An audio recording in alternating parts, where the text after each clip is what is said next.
Good evening and welcome to the Manhattan College Jasper News Roundup. I'm Angela Rosario. And I'm Amanda Schultz. This is what's going on around campus in New York and around the world. Our top story tonight.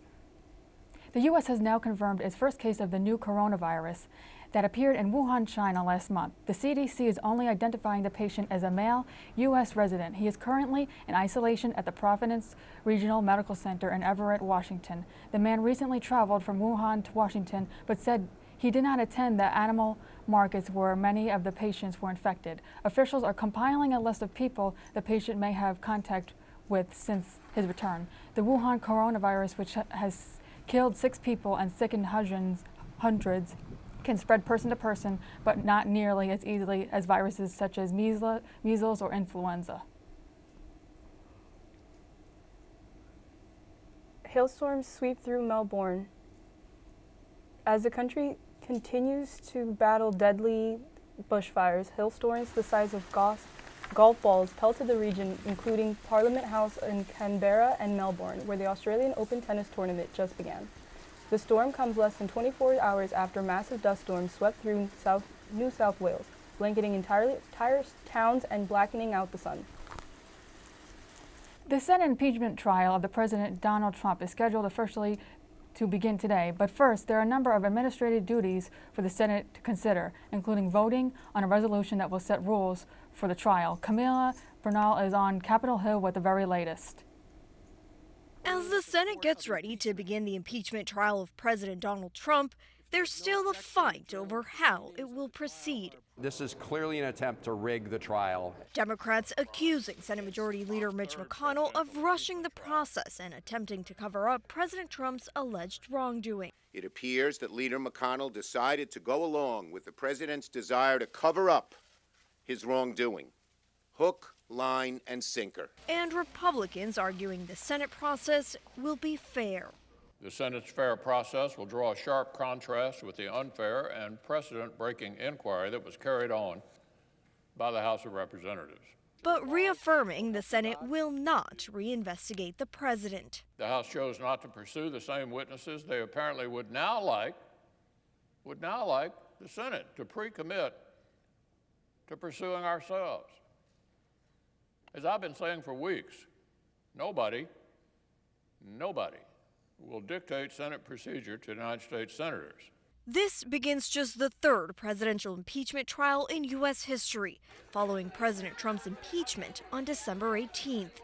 Once the debate over the rules is complete, the next step in the trial is opening arguments, where the House impeachment managers and President Trump's legal team will each get 24 hours to present their case. On Capitol Hill, I'm Camila Bernal reporting. And now for sports. The Knicks played the Cavs in Cleveland. Is standing alongside assistant coach Kevin Love. The Knicks are up 22-20 in the first quarter. The Cavs jump and score and bring the points up by 3. In the second quarter, the Cavaliers are up 45-43. And they make it in. Knicks 49-47 at the end of the second quarter. Nance Jr. In the third quarter, Knicks are up 62-54. Shoots and Marcus Morris rolls his ankle on the foot of Kevin Love. In the bottom of the third quarter, Cavaliers are down 64. In the top of the fourth quarter, Knicks are at 92, Cavaliers are 76.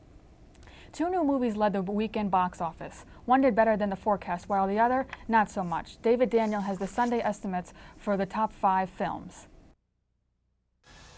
Star Wars: The Rise of Skywalker fell to 5th place, but $8.4 million gave the blockbuster a domestic total of $494 million. Jumanji: The Next Level took 4th place with $9.6 million. It's at $273 million domestic. 1917 fell from 1st to 3rd, but the Golden Globe and Producers Guild winner made $22.1 million. We have no choice but to embark on this perilous journey. Doolittle managed a second-place debut, but its opening weekend gross of $22.5 million was at the low end of expectations. Putting your seatbelt on. Yeah, that's how we do it now. Right. Bad Boys for Life dominated in its debut. The long-awaited action threequel overwhelmed expectations, opening on top with $59.2 million. In Hollywood, I'm David Daniel. And finally, instead of thinking about what he could get for his birthday, a 5-year-old boy in Illinois thought about what he could give. He started helping kids in need through donated bedding. Tyler's Liz has collected 125 pieces of bedding, blankets, pillows, and sheets for a group called Sleep in Heavenly Peace. The organization builds, assembles, and delivers beds to children in need. Tyler's contribution started with a video to guests for his birthday party in October, asking for pieces of bedding to donate instead of presents. Bedding donations and checks continue to come in. That's all for tonight. For Manhattan College Jasper News Roundup, I'm Angela Rosario. And I'm Amanda Schultz. Have a great evening.